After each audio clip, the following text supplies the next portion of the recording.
أكبر الله أكبر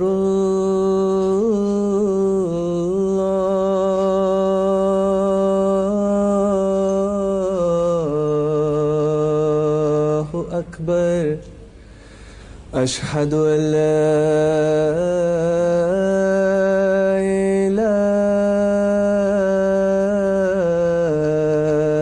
إله إلا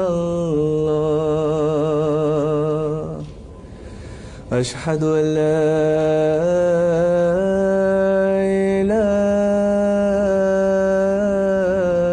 إله إلا الله أشهد أن محمدا رسول الله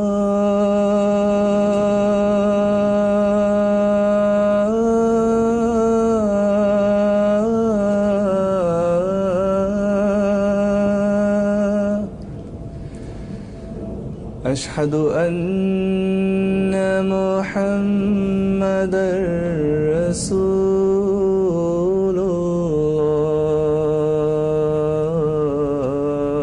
الله حي على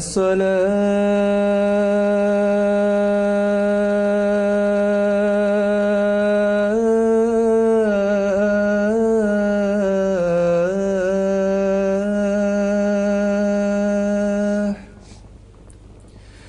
حي على الصلاة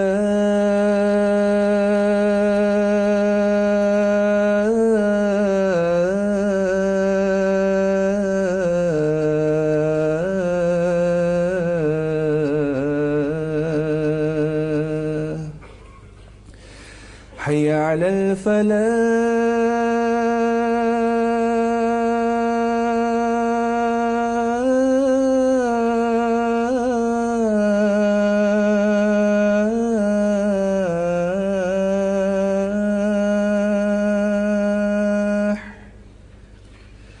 حي على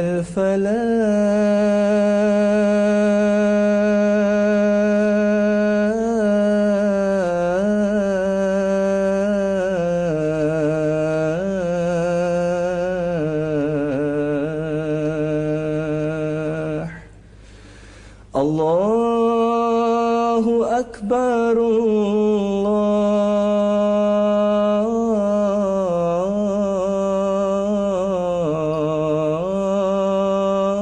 الله أكبر لا إله إلا الله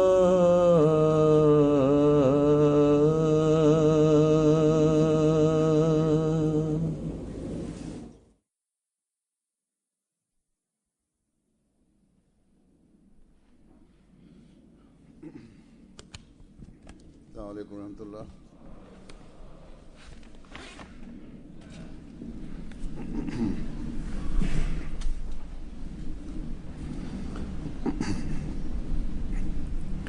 أشهد أن لا إله إلا الله وحده لا شريك له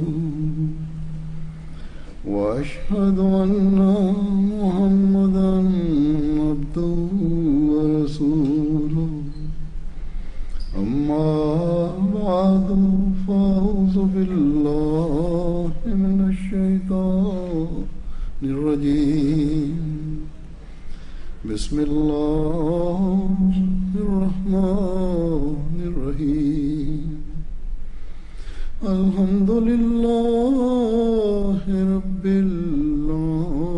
العالمين الرحمن الرحيم مالك يوم الدين إياك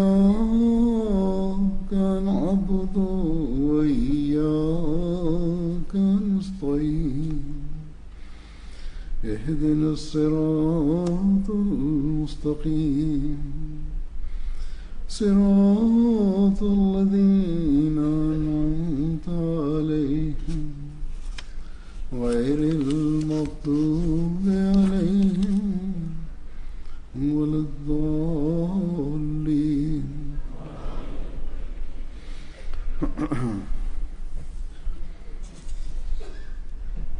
सबसे पहले तो मैं ये Je voudrais, de prime abord, évoquer le lieu qui a été choisi par la Jamaat pour organiser la prière du vendredi. Et les responsables disent que la prière du vendredi de la semaine prochaine se tiendra ici. En raison de la proximité de l'aéroport et du trafic aérien, il se peut qu'il y ait du bruit des avions et que cela prenne de l'ampleur à certains moments.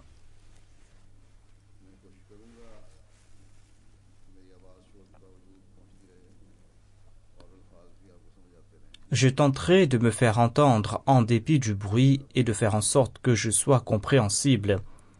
L'on pourra endurer le bruit si son seuil est le même qu'à l'instant.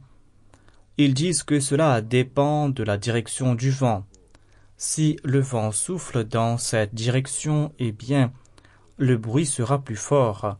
Si elle souffle dans l'autre direction, le bruit sera atténué. En tout cas, en raison de l'exiguïté, l'on ne pourra pas accomplir la prière du vendredi à Bayt al-Subur. Ils disent aussi que la Jamaat n'a pas trouvé d'autres salles à un prix abordable. Selon moi, s'ils avaient fait les arrangements nécessaires en temps et lieu, ils en auraient trouvé. Or, chez nous, on a l'habitude de tout faire au dernier moment. Et on se donne l'illusion que tout va bien se passer. Par la grâce d'Allah, certaines œuvres se font même dans des situations de crise. Peut-être que cela n'est pas le cas d'aucune autre organisation hormis la Jamaat Ahmadiyya. Cependant, cela ne signifie pas qu'il n'est pas nécessaire de tout planifier à l'avance.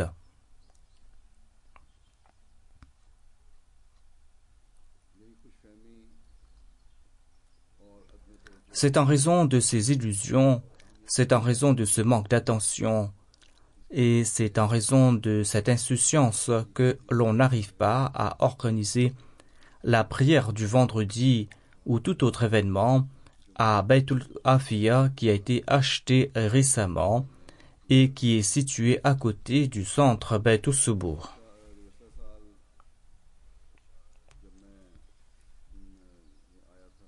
L'année dernière, quand j'étais présent en Allemagne lors de la Jalsa Salana, j'ai dirigé la prière du vendredi à Bayt al-Subur. En raison de l'étroitesse des lieux, on avait interdit aux femmes et aux membres des Jamaat avoisinantes de venir à la prière du vendredi. J'avais demandé à l'époque aux responsables de la Jamaat d'obtenir au plus vite l'autorisation nécessaire pour le bâtiment Bayt al-Afia afin que l'on ne soit pas confronté à ces difficultés. Selon moi, ou tout au moins selon leur rapport, ils sont en train de faire des efforts sérieux à cet égard depuis ce moment. Cependant, la commune ne cesse de soulever des petites objections ici et là.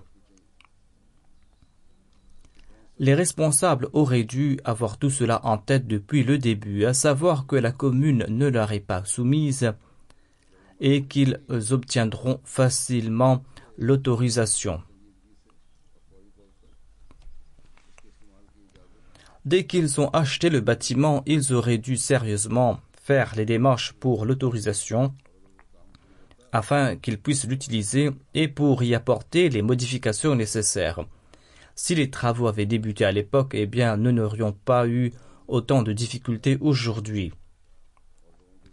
Ils pensaient que ce site serait assez grand pour accueillir tout le monde lors de ces vacances pascales. En raison du grand nombre de personnes présentes, ce site est devenu exigu. La situation aura été la même à Bayt al-Afia. Cependant, l'on aurait pu organiser la prière du vendredi sur une échelle ordinaire là-bas. Cela fait 2 ou 3 ans depuis qu'on achète ce bâtiment et jusqu'à présent, certains obstacles entravent son utilisation. Lorsqu'on avait acheté ce bâtiment, la situation du monde était un tant soit peu meilleure, en référence aux musulmans. Et si les démarches avaient débuté à l'époque, l'on aurait pu obtenir rapidement les autorisations nécessaires.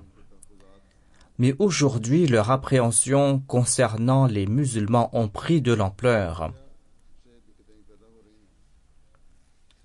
D'où la raison de ces difficultés. Peut-être que l'Amir Saab et les autres responsables diront que ce ne sont pas là les raisons et que les démarches auraient pris du temps de toute façon. En tout cas, c'est en raison de leur paresse et en raison de cette habitude à remettre à plus tard tous travaux que nous sommes aujourd'hui en train de faire face à ces difficultés. Qu'Allah accorde aux responsables discernement et compréhension et qu'il les fasse sortir de leur illusion, qu'ils puissent comprendre la réalité et qu'ils puissent passer à l'action. Vous avez choisi ces responsables, il vous incombe de prier régulièrement afin qu'ils soient actifs et afin qu'ils soient doués de discernement.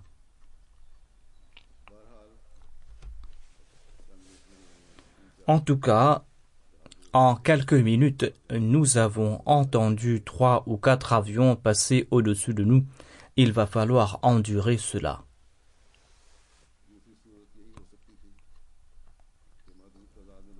La deuxième option aura été de limiter le nombre de personnes venant à la prière du vendredi et d'en empêcher les femmes. Au Pakistan ou dans les pays où il y a de l'opposition contre la Jamaat, on empêche les femmes de venir à la prière du vendredi en raison de la situation. La prière du vendredi est accomplie en différents lieux et pas dans un centre en particulier. En Algérie, il y a une restriction totale. L'on ne peut pas accomplir la prière du vendredi dans aucun centre, voire dans aucune maison. C'est en raison d'une loi abusive et par peur des ennemis que les Ahmadis sont contraints d'agir de la sorte. C'est en raison de notre paresse et du fait que l'on n'accorde pas d'importance aux affaires de la communauté qu'on est en train de mettre ces restrictions ici, en dépit de la liberté de culte qui existe dans ce pays. En tout cas, priez pour que lors de ma prochaine visite, nous ayons l'autorisation d'utiliser le bâtiment Baytul Afiya ou que tout au moins les responsables puissent trouver un lieu qui puisse accueillir confortablement tout le monde.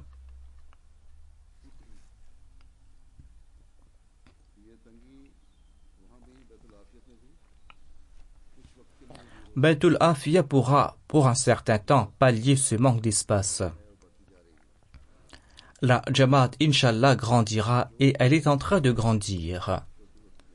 C'est pour cette raison que tout lieu que nous allons acquérir sera exigu au fil du temps.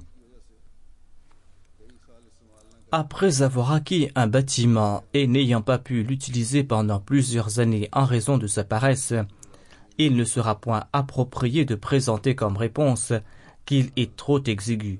Pareille affirmation n'est d'ailleurs pas une preuve d'intelligence non plus. J'avais choisi un tout autre sujet pour le sermon d'aujourd'hui. Je dois diriger la prière funéraire de certaines personnes aujourd'hui.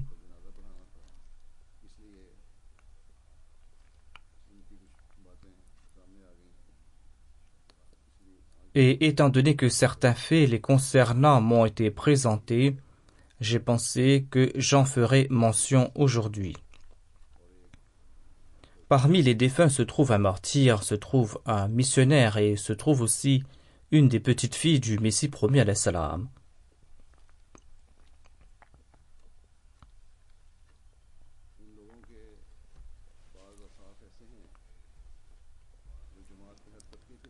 Certaines qualités de ces personnes sont des exemples pour chaque couche des membres de la Jamaat. Beaucoup parmi nous doivent adopter ces qualités. Il s'y trouve des leçons pour beaucoup parmi nous. Ainsi, au lieu d'évoquer brièvement les défunts, je voudrais mentionner en détail certains faits les concernant. Les aspects de leur vie qu'on m'a présentés et dont j'avais connaissance sont à l'image de cette déclaration du Saint-Coran, déclaration dans laquelle il est dit « Man qada nahbahu », c'est-à-dire qu'ils ont respecté leurs promesses et leurs intentions.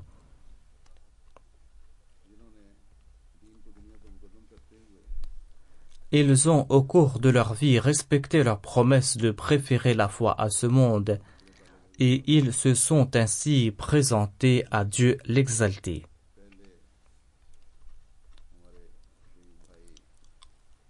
Le premier parmi eux est notre frère qui est tombé à martyr, le professeur Dr Ashfaq Ahmad Saheb.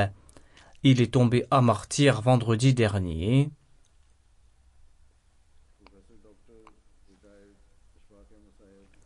Le professeur Dr Ashfaq Ahmad Saheb était le fils de Sheikh Sultan Ahmad Saheb de Lahore.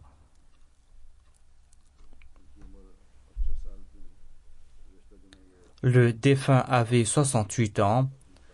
Un ennemi de l'Ahmadiyya à moto lui a tiré dessus vendredi dernier lorsqu'il partait en voiture à accomplir la prière de Juma à la mosquée Baytut Tawhid. C'est à Allah que nous appartenons et c'est à lui que nous retournerons.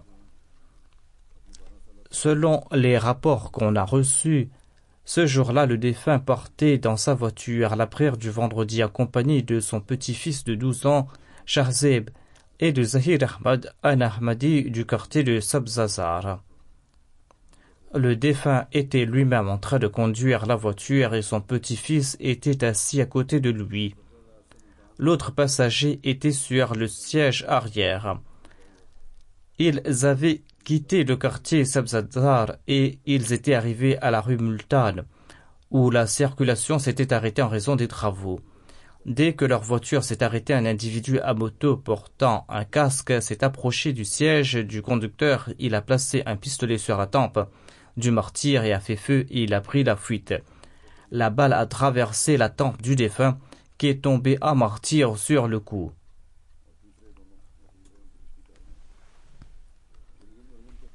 Les deux autres passagers étaient quant à eux sains et saufs.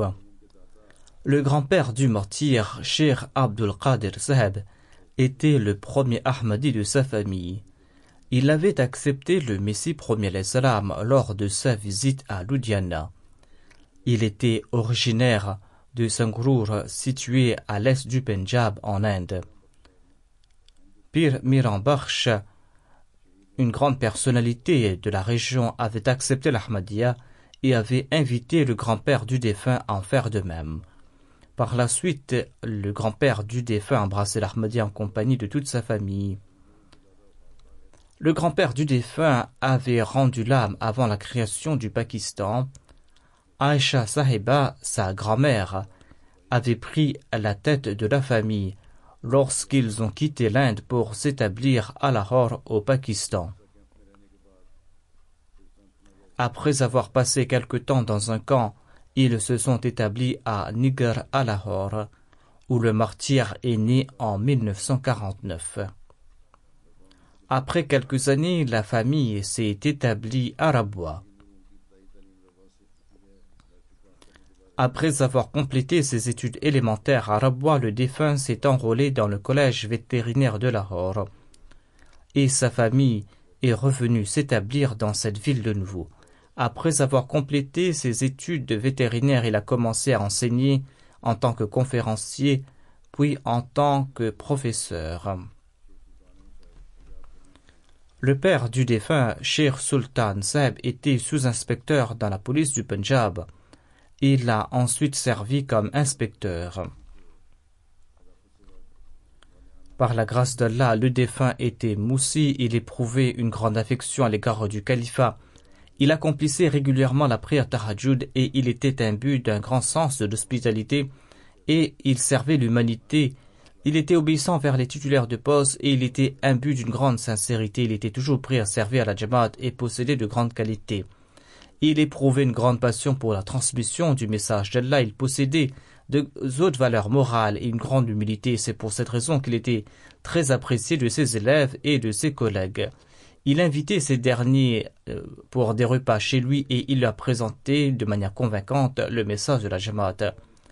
Il avait reçu des menaces pour cette raison, mais il ne s'en souciait pas. Il disait que c'était là quelque chose d'insignifiant. Depuis son enfance, il était très impliqué dans le service de la Jamaat et il avait occupé plusieurs postes au sein de la Jamaat et dans les organisations auxiliaires.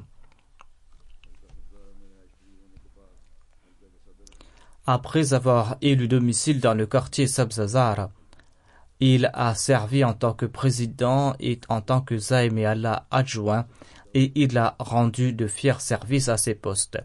Cette année-ci, il a été nommé en tant que secrétaire d'Awatilallah dans l'émirat d'Iqbal Town de Lahore et il avait à cet effet mis en place un très bon programme. Son épouse souffrait de ses joints depuis fort longtemps. Le défunt l'a servi de gaieté de cœur.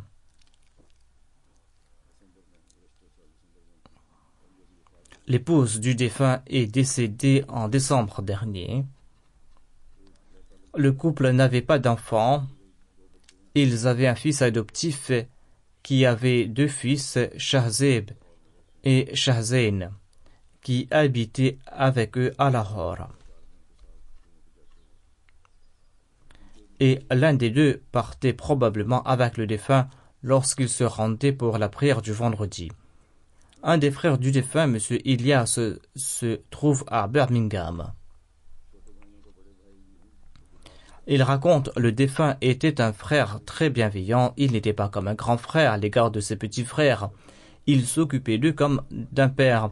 Il a joué un grand rôle dans notre éducation morale et spirituelle. Il nous a enseigné la Salah ainsi que sa traduction et la lecture du Saint-Coran. Il était très prévenant à l'égard de ses benjamins et il nous a toujours aidés et guidés lors de nos études. Il rencontrait nos enseignants à l'école et il était soucieux à notre égard. Il nous préparait avec beaucoup de soin pour les programmes de la Jamaat. Il nous entraînait pour les différentes compétitions académiques. Il nous prenait avec lui pour accomplir la prière en congrégation. Si les frères aînés ainsi que les parents s'accompagnent des petits pour les solas, eh bien, la présence dans nos mosquées augmentera considérablement. Le frère du défunt relate, il nous prenait toujours avec lui en premier lorsqu'on devait se rendre à la Jamaat pour rendre quelques services. Le martyr avait vu un rêve à l'époque du 4e calife et son frère s'en est souvenu soudainement 2 jours après le martyr. Le défunt avait relaté dans un rêve « J'ai vu une mosquée de notre quartier, une mosquée appartenant aux autres musulmans. On y annonçait que le 4e calife est décédé et j'ai vu un couteau dans notre boîte à lettres. » Selon son interprétation à l'époque, le couteau signifiait que la Jamaat allait devoir consentir à des sacrifices. Et l'annonce du décès du 4e calife signifiait que la Jamaat accomplira de grands progrès à son époque et qu'on annoncera son décès dans des haut-parleurs. Ce rêve a été réalisé étant donné qu'on en a fait l'annonce sur la MTA. Le couteau qu'il avait vu prédisait son martyr. Il en a présenté la bonne interprétation et cette interprétation s'est réalisée. Il est tombé en martyr. Le frère du défunt relate « Notre frère nous a dépassés en tombant en martyr, il a honoré notre famille. En étant le premier martyr de la famille, il nous a laissé un exemple pour l'avenir. Qu'Allah exalte son statut, il laisse derrière lui 6 frères et une sœur. Ils résident presque tous à l'extérieur du Pakistan. La deuxième personne décédée que j'évoquerai est Mukarram H. Nasiruddin Saheb, missionnaire en charge du district du Godavari oriental en Inde. Il s'est noyé à l'âge de 42 ans dans la rivière Godavari le 7 avril 2017. Inna lillahi wa inna ilayhi raji'un. Le jour de l'accident, il s'était rendu au bord de la rivière en compagnie de l'Amir Sahib de Sikandarabad et d'autres membres de la Jamaat. Ils y sont partis après avoir accompli la prière de Fajr dans la Jamaat de Bhagalpuri. Le défunt était un bon nageur. Il nageait avec d'autres amis quand on l'a perdu de vue. On l'a cherché avec l'aide des pêcheurs pendant 1 heure et on a découvert son cadavre gisant au bord de la rivière.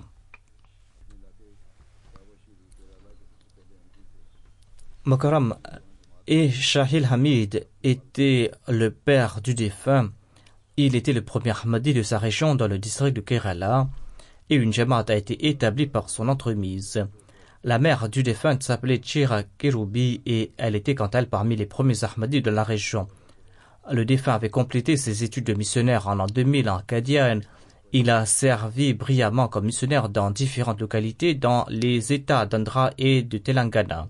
Il a eu l'occasion de servir la grande jamaat de Shitakuntani et avec grande sagesse il s'est occupé de l'éducation des membres des jamaat qui étaient sous sa responsabilité. Au moment de son décès, il occupait le poste de missionnaire en charge du district du Godavari oriental. Son épouse relate qu'ils avaient résidé en des lieux où il n'y avait que des centres de la Jamaat. Le défunt portait avec son épouse et ses enfants et dirigeait la prière et y tenait des classes. Il l'avait fait un jour avant son décès. C'est là une leçon pour les missionnaires. Si les Jamaat sont situés à des distances éloignées et si personne ne vient à la prière, il faudra y accomplir la prière en congrégation avec les membres de sa famille. Sa femme rapporte que lorsqu'il était posté à Kamaridi, l'opposition a pris de l'ampleur, surtout après la distribution de dépliants. Il s'est fait attraper et il s'est fait tabasser, mais par la grâce de Dieu, il s'en est sorti sain et sauf. Sa femme rapporte ensuite que je lui ai dit que la situation est très difficile ici. Il faudra faire une demande de mutation à Kerala parce que la situation était dangereuse dans la ville et l'hostilité avait pris de l'ampleur. Le défunt a répondu: nous pourrions quitter les lieux, je peux demander une mutation au centre en raison de l'opposition et peut-être que le centre va approuver ma demande. Mais quand deviendra-t-il des Ahmadis de cette ville? Où seront-ils mutés? Ces derniers feront constamment face à cette hostilité. Il n'est point approprié de partir par peur de l'opposition. Nous devons honorer les promesses attachées à notre waqf et nous avons dédié notre vie, peu importe la situation, nous allons rester ici. Il disait souvent: il n'y a pas pour moi de plus grande faveur que de tomber en martyr. C'est pour cette raison que nous allons rester ici. Sa simplicité était telle qu'il n'avait jamais acheté de meubles personnels selon son épouse. Il disait souvent que nous avions dédié notre vie, nous allons partir là où la Jamaat nous dira de partir. Il ne faut pas que nos meubles ou nos biens de la maison fassent obstacle à notre mutation si nous devons bouger immédiatement. Nous allons nous contenter de ce que la Jamaat nous a donné. C'est là une autre leçon pour les Waqf Zindagi.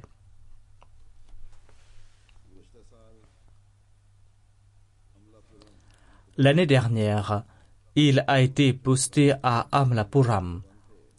Il était tellement déterminé à enseigner les enfants la récitation du Saint-Coran qu'il parcourait tous les jours 1 kilomètre à pied ou à vélo dans ce but. C'est là encore une fois une leçon à retenir pour les missionnaires. Son épouse rapporte qu'il avait un très grand sens de l'hospitalité. Elle rapporte que si lors des vacances scolaires elle retournait à Kerala et qu'elle n'était pas présente chez elle et que des invités venaient à la maison, le défunt n'était jamais inquiet. Il cuisinait lui-même le repas et les offrait à ses invités.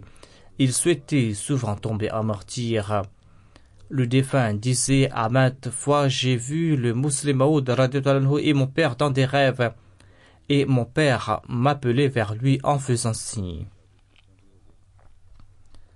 En tout cas, il est tombé à martyr d'une certaine manière, car il avait dédié sa vie pour la religion, et il est mort durant cette tournée qu'il avait entreprise pour la foi. C'est là aussi une forme de martyr. C'était quelqu'un qui priait beaucoup, il était régulier dans ses prières tahajjud, et il était très amical. Il prêchait le message de l'Ahmadiyya avec courage. À plusieurs reprises, les opposants l'ont séquestré et l'ont tabassé. J'avais une fois mentionné un incident le concernant dans un de mes discours lors de la Jalsa Salana. Dans cet incident, il s'était fait tabasser violemment par les mollahs.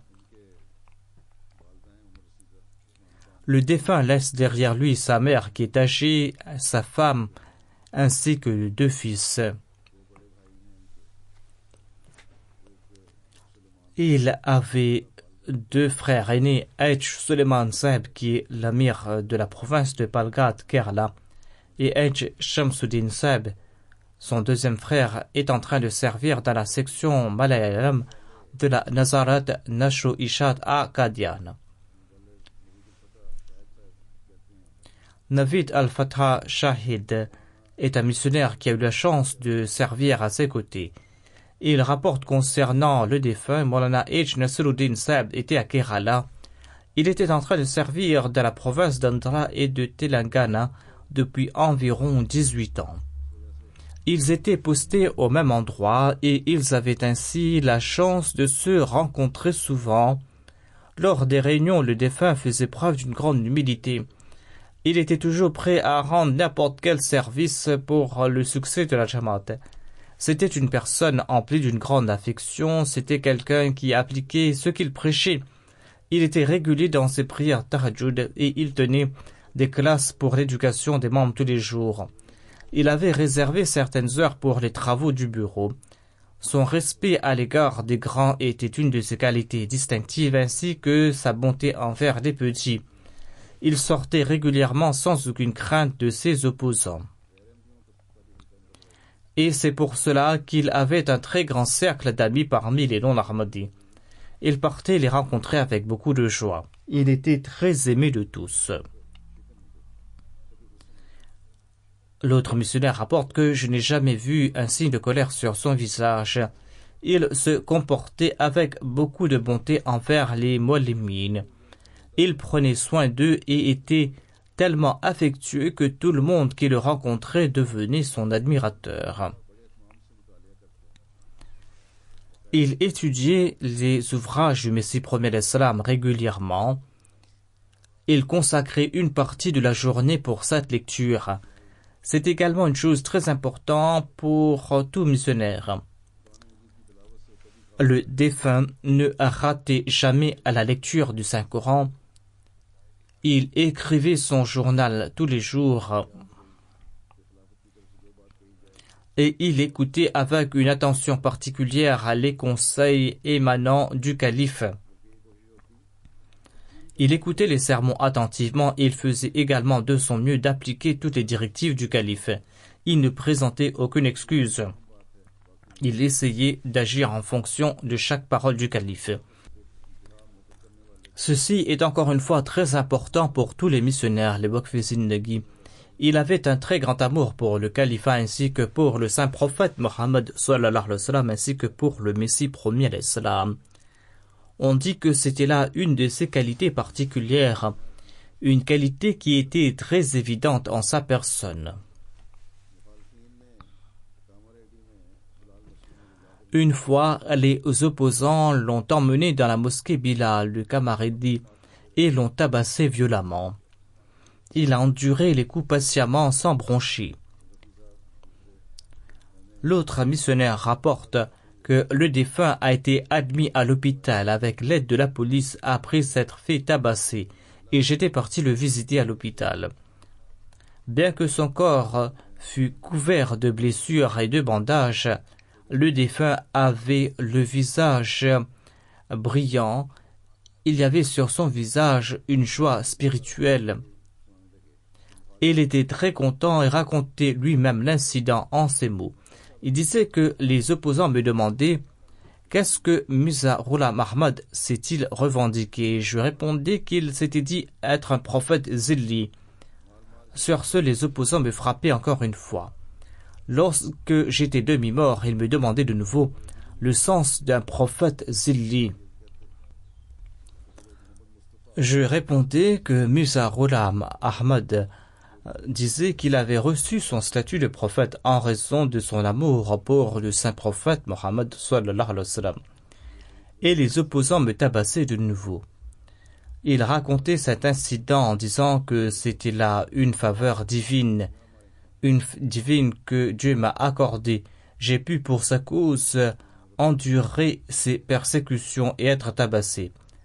Le missionnaire écrit que lorsque le défunt a été muté ailleurs, eh bien, il m'a conseillé ceci. Il m'a dit, moi, je pars, mais ici, vous allez devoir travailler avec beaucoup de sagesse en raison de l'hostilité et vous aurez beaucoup d'opportunités à servir. Et il m'a expliqué à propos de l'opposition et comment accomplir et établir dans ces situations. En d'autres mots, il a remonté le moral de ceux qui sont venus après lui. Il leur a dit de ne pas avoir peur et de transmettre le message de l'Ahmadiyya et de le faire avec courage. Le Muallim Wazir Sahib rapporte que le défunt était constant dans ses prières de Tahajjud et qu'il offrait ses prières avec beaucoup d'humilité. Il récitait le Saint-Coran tous les jours, c'était quelqu'un de bonne humeur, il pratiquait ce qu'il disait. Il avait un grand amour pour le califat, il tentait toujours d'accomplir ses prières en congrégation, il avait un grand sens de l'hospitalité, il était simple et il évitait toute dépense inutile. Il aimait la lecture et il répondait aux interrogations de manière éloquente. Chaque fois, lors des différents événements ou lors des réunions, et en particulier lors des voyages, lorsqu'il était avec les Khuda, il parlait de la Jamaat et racontait des récits renforçant la foi. Il se comportait avec tout le monde de manière très polie, c'est pour cela que les gens aimaient rester à ses côtés. Le Muallim rapporte qu'une fois à Kamaredi, les opposants avaient planifié de tabasser le défunt en raison de la distribution de dépliants. C'était le 20 février, la journée du Muslim Maud, et le défunt s'était rendu au centre de prière plus tôt, et une foule d'environ 100 personnes de non-Ahmadis était sortie à sa recherche, mais comme il s'était déjà rendu à la mosquée, eh bien, ils n'ont pas pu l'intercepter. Les opposants et les mollahs ont arrêté le Muallim Mohammed Omar Sahib, sa femme ainsi que ses 2 enfants, qui partaient dans la direction de la mosquée afin de participer dans la rencontre. Ces opposants ont dit que tant que Haj Nasiruddin ne viendra pas, nous n'allons pas te laisser partir. Lorsque le défunt a su, eh bien, il s'est rendu immédiatement sur les lieux et il a annoncé que je m'appelle Nasiruddin. Ils ont laissé partir le Muallim, sa femme et ses enfants, et ils ont pris avec eux le défunt et l'ont frappé. Et ils lui ont violemment tabassé. Grâce à la police, il a été relâché et les opposants lui demandaient de nier le Messie premier l'Islam et de qualifier le Messie premier l'Islam d'imposteur.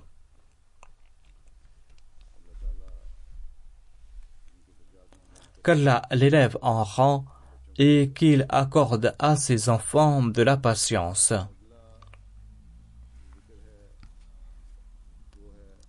Je vais à présent évoquer Sahibzadi Amtul Wahid Begum Sahiba, qui était l'épouse de Sahibzada Mirza Khurshid Ahmad Sahib.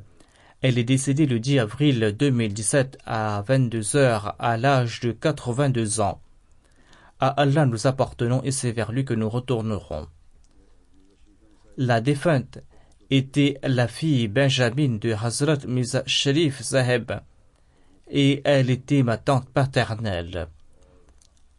Le Messie premier Islam était son grand-père paternel et Hazrat Nawab Muhammad Ali Khan Sahib était son grand-père maternel.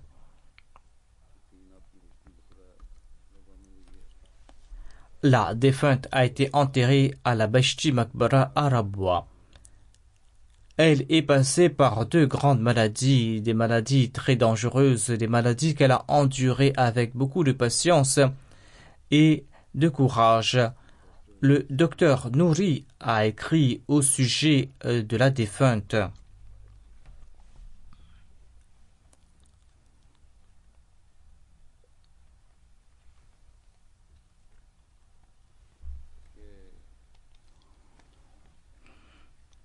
Le docteur Nouri a écrit en disant que j'ai observé la défunte depuis les 2 dernières décennies. Lors de ces maladies, elle était un exemple parfait de vertu. Il rapporte qu'elle a enduré la maladie avec beaucoup de courage et de patience.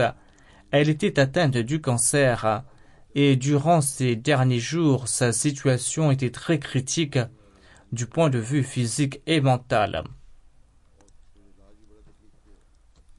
Le traitement était aussi très pénible, mais en raison des capacités que Dieu lui avait accordées, elle a fait montre de patience et n'a pas laissé cette maladie devenir un obstacle dans sa vie de tous les jours. Elle s'est battue avec beaucoup de courage contre cette maladie.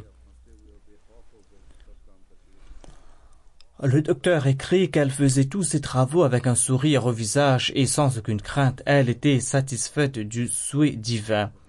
Même dans les derniers jours de sa maladie, elle s'occupait de sa maison et elle prenait soin de son époux. Elle avait une relation exemplaire avec son mari. Elle était malade, mais lorsque son mari, Sahibzada Mirza Khurshid Ahmad Sahib, a subi une angioplastie, eh bien, elle s'occupait de lui tout en oubliant sa maladie.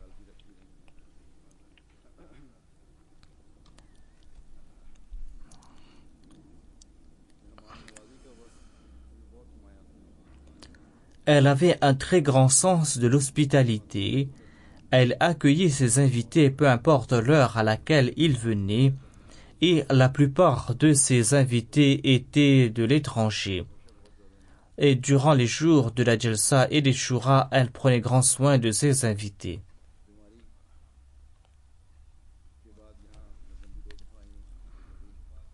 Après sa maladie, je l'ai rencontrée à 2 reprises à Londres. En 2005, je l'ai rencontrée à Qadian la première fois après mon élection comme calife. Et lorsqu'elle est venue ici à Londres, elle a fait montre d'une grande sincérité envers le califat. En dépit d'être âgée, elle venait à ma rencontre avec beaucoup d'humilité.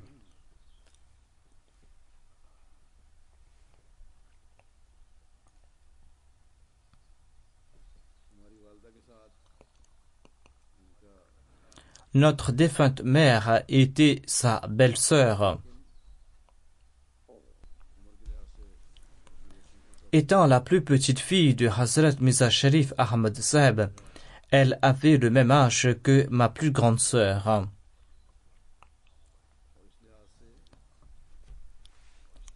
Et ma mère l'a toujours traitée comme son enfant.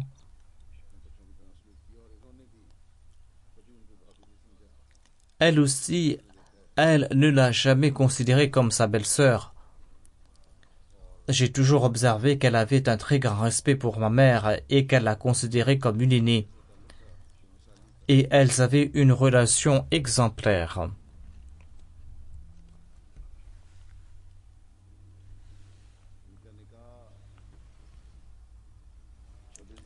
Son mariage avait été célébré par le 2e calife, qu'Allah soit content de lui, le 26 décembre 1955. Ce jour-là, le 2e calife avait aussi célébré le mariage de Sayyid Mir Mahmoud Ahmad Sahib avec sa fille Sahibzadi Amtul Mateen Sahiba. Il avait également célébré le mariage d'une des filles de Chaudhry Zafar Khan avec Ijazul Haq Sahib.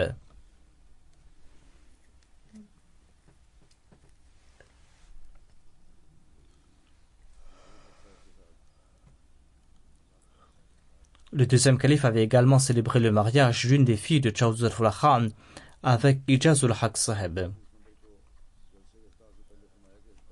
Le deuxième calife a déclaré le 26 décembre lors de la session d'ouverture de la Jalsa.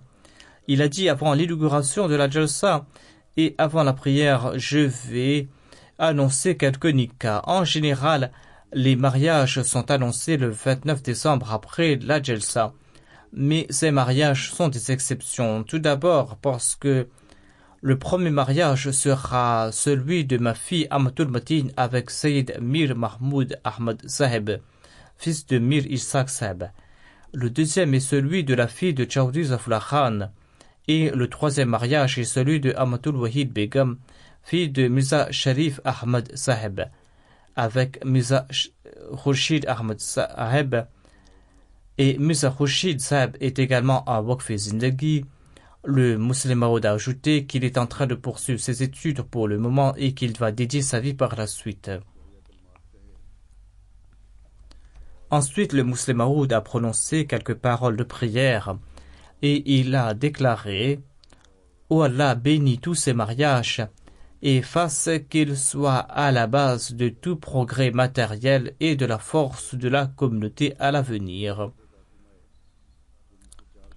Dieu, par sa grâce, lui a accordé 6 fils et parmi ces 6 fils, 4 sont des Waqf Zindagi. 2 sont des médecins et travaillent dans l'hôpital Fazl Omar. L'un est docteur en philosophie et est en train de servir dans la Nazarat Talim et l'autre est un avocat et sert dans le bureau du conseiller légal de la Sadr Anjuman Ahmadiyya.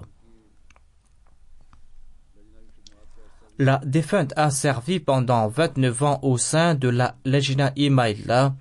Elle a occupé le poste de secrétaire Sanat Tijarat et adjointe à la Sadr Awal. Et en tant que secrétaire de la Sanat Tijarat, elle avait un très bon goût. Elle faisait travailler les pauvres avec leurs mains et elle leur faisait faire de la couture et de la broderie.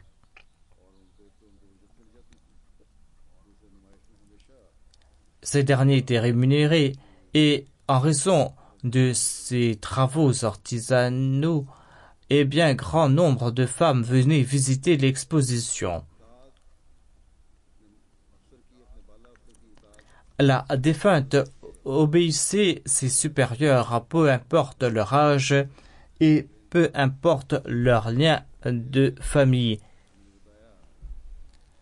Mon épouse m'a dit que lorsque elle occupait la fonction de présidente de l'Ajna de Rabwa pendant 2 ans, la défunte était secrétaire Salat Tijarat et l'aidait également en tant que vice-présidente. Elle travaillait de tout cœur et avec une grande modestie. Elle était imbue d'une grande obéissance. Chaque fois qu'une tâche lui était confiée, elle la réalisait avec beaucoup d'enthousiasme. Son mari, Mokaram Mirza Khurshid Ahmad Saheb, a rapporté « Elle était pleinement à la hauteur d'une femme de Waqf Zindagi. Elle ne m'a jamais rien demandé. Elle s'est occupée de l'éducation des enfants et par la grâce d'Allah, suite à cette éducation, 4 parmi ses 6 fils ont dédié leur vie. En plus de ses enfants, elle s'occupait également d'une très belle façon des enfants du personnel de service qui étaient présents dans la maison. Si un enfant ne savait pas lire le Saint-Coran, elle lui enseignait le Saint-Coran. En plus d'enseigner le Saint-Coran à ses enfants, elle l'enseignait également aux enfants du personnel et nombre de ses enfants ont appris la récitation du Saint-Coran et la traduction du Saint-Coran en fonction de leur âge. Le mari de la défunte continue. Lorsqu'elle était au lycée, elle avait vu en rêve Mia Abdurrahman Saheb, son oncle maternel, qui était originaire de Maliakotla. Elle lui avait fait parvenir de très beaux bracelets en or par le biais d'une femme. Et cette femme, en lui remettant ses bracelets, lui disait 65 et 82. Afin de s'assurer qu'elle avait bien compris, elle demanda de nouveau 65 et 82. Elle a raconté qu'elle a compris ce message Par la suite, lorsque le deuxième calife, qu'Allah soit content de lui, est décédé en 1965, et le troisième calife, quant à lui, a rendu l'âme en 1982.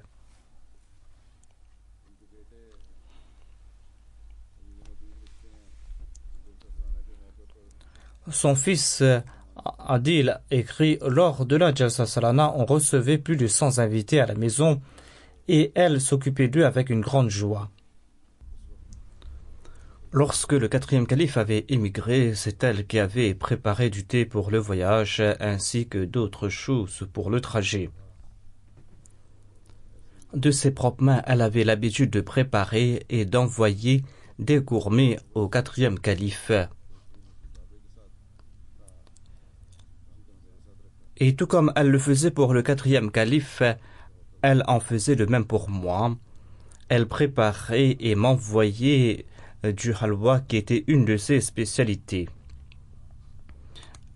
Elle préparait cela de ses mains et elle avait toujours un très grand respect, une très grande considération à l'égard du califat. Elle a bien servi sa mère, ainsi que sa belle-mère et son beau-père. Elle considérait ses belles-sœurs comme ses filles. Elle récitait le Saint-Coran, elle priait de manière très assidue, et elle faisait en sorte que ses enfants le soient également, et elle les envoyait à la mosquée. Après la prière de Fajr, elle demandait aux enfants de réciter le Saint-Coran. Elle s'occupait très bien des pauvres et du personnel de service.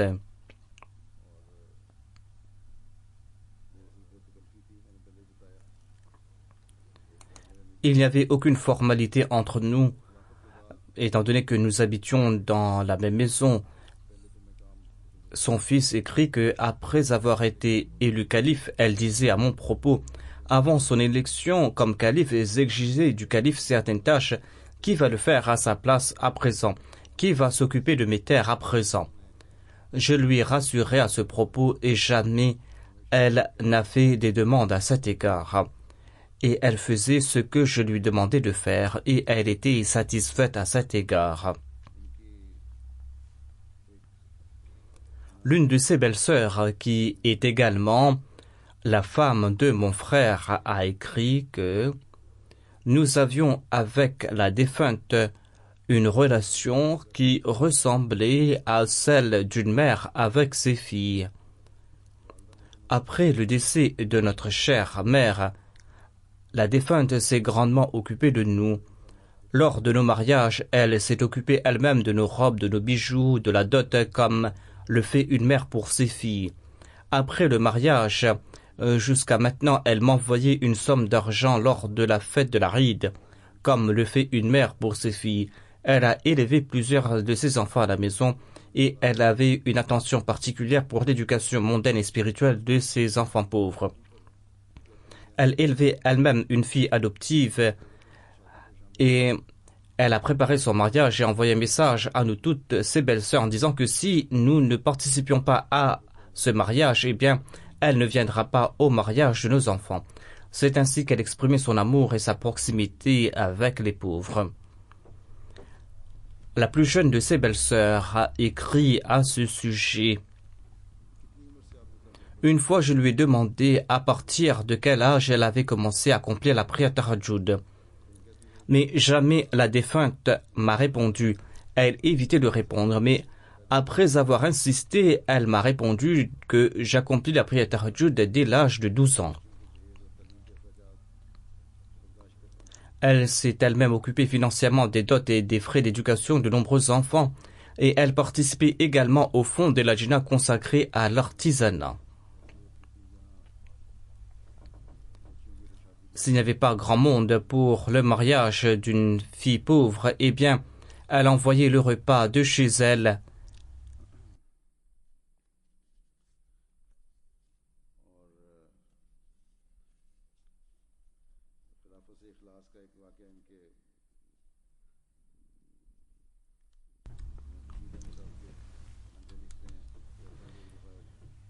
Mian Khurshid Ahmad Saab a décrit sa relation avec le califat Il dit, une fois j'ai demandé à la défunte de me donner un pot de miel. Elle a répondu que c'est le calife qui m'a envoyé ce pot de miel et je ne peux pas te le donner. J'ai un autre pot similaire, tu peux le prendre. Par la grâce d'Allah, elle avait 6 belles filles et elle se comportait de la meilleure manière envers elles et elle les considérait toutes comme ses filles. Et la plus jeune de ces belles filles est la fille du docteur Hamidullah Saheb qui est ici à Londres. Sa femme est malade et c'est pour cette raison que la belle-fille de la défunte, qui est la fille de la femme du docteur Hamidullah, est venue à Londres. Malgré le fait que la défunte était malade, elle a dit à sa belle-fille de partir à Londres. Elle lui a dit de partir là-bas sans souci et qu'elle allait prendre soin de ses enfants. En dépit de sa souffrance, elle faisait tout elle-même avec beaucoup de patience.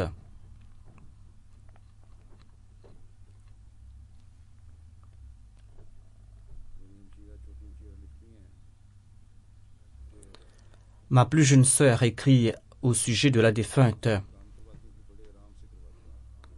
Lorsqu'elle demandait des services aux serviteurs de la Jamaat, elle le faisait avec beaucoup de calme. Parfois, lors des expositions, il y avait des pertes, mais elle n'était jamais sévère, elle travaillait calmement et c'est pour cette raison que les membres de la Lajna appréciaient de travailler avec elle. Elle était parfaite concernant l'administration et dès qu'une femme qui servait la Jamaat rencontrait des difficultés ou des soucis, elle essayait de l'aider aussitôt.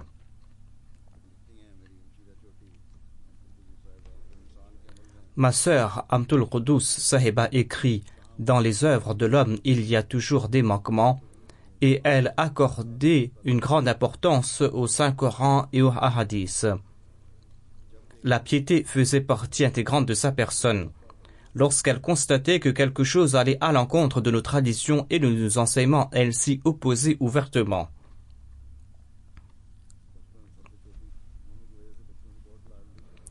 Comme elle était la plus jeune, elle était la plus choyée de la famille, mais elle était aussi très modeste et elle parlait aux gens avec une grande modestie. Ma grande sœur, Amtul Raouf Sahiba écrit « Après la partition de l'Inde du Pakistan, lorsqu'on habitait à Model Town en compagnie de Mirza Sharif Ahmad Saheb, ce dernier nous enseignait régulièrement le Saint-Coran et les hadiths, en réunissant tout le monde.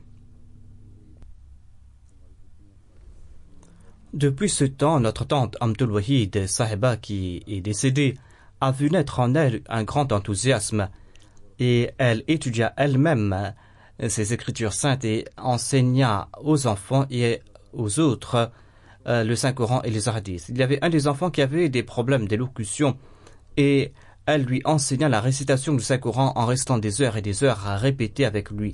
Et maintenant, par la grâce d'Allah, cet enfant n'a plus de problème d'élocution et il parle facilement.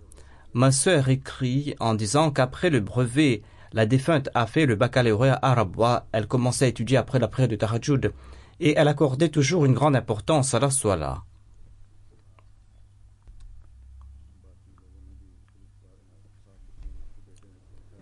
De nombreuses personnes ont décrit ses qualités. Son fils a décrit que, avant votre élection comme calife, elle avait une autre relation avec vous.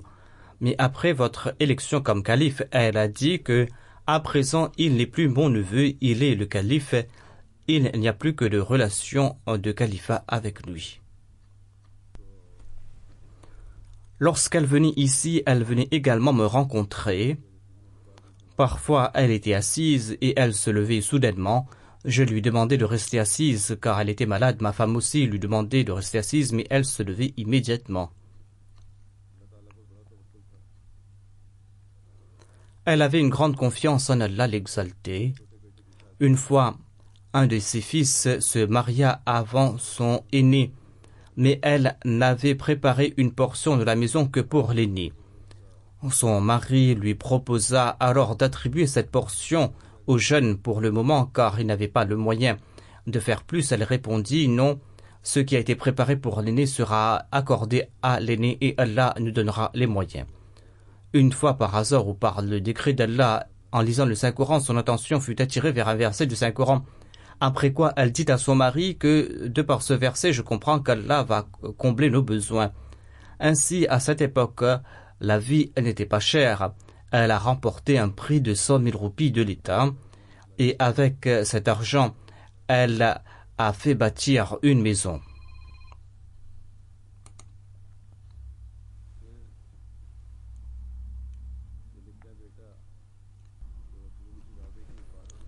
Son fils ajoute que lorsque on a reçu la nouvelle du décès du 4e calife, nous étions tous partis à la mosquée pour la prière.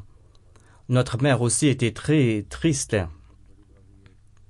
Ma grande belle-sœur commença à pleurer très fort. Sur ce, notre mère lui a dit « Arrête de pleurer, c'est une très grande épreuve pour la Jamaat.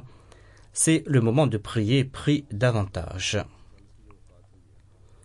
Il ajoute aussi que j'avais 9 ans lorsque le 3e calife est décédé, j'étais petit à l'époque et j'avais ri par rapport à quelque chose.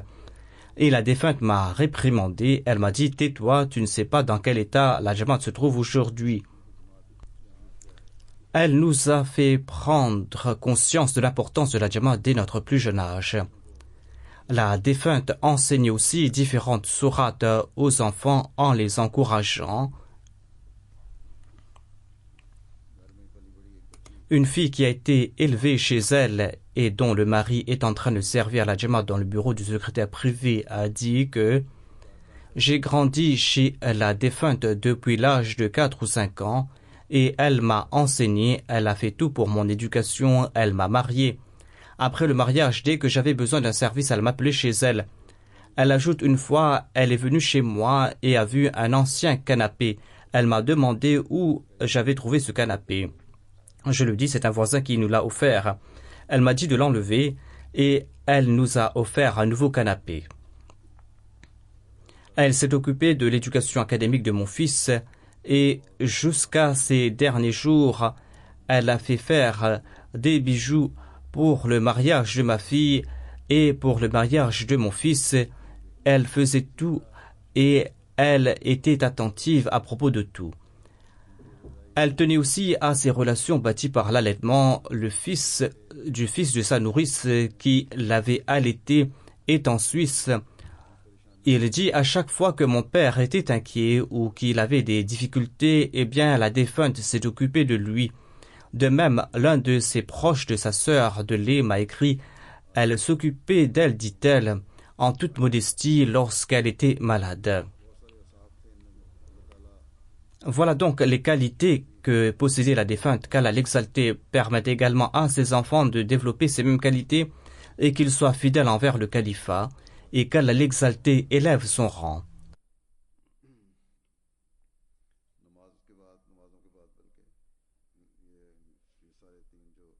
Après les prières, je vais diriger la prière funéraire de ces 3 personnes. Alhamdulillah, alhamdulillah, nahmaduhu wa nasta'inuhu wa nastaghfiruhu wa nu'minu bihi wa natawakkalu alayhi wa na'udhu billahi min shururi anfusina wa min sayyiati a'malina. من يهده الله فلا مضل له ومن يضلل فلا هادي له ونشهد أن لا إله إلا الله ونشهد أن محمدا عبده ورسوله عباد الله رحمكم الله إن الله يأمر بالعدل والإحسان وإيتاء ذي القربى وينهى عن الفحشاء والمنكر والبغي يعظكم لعلكم تذكرون اذكروا الله يذكركم وادعوه يستجب لكم ولذكر الله أكبر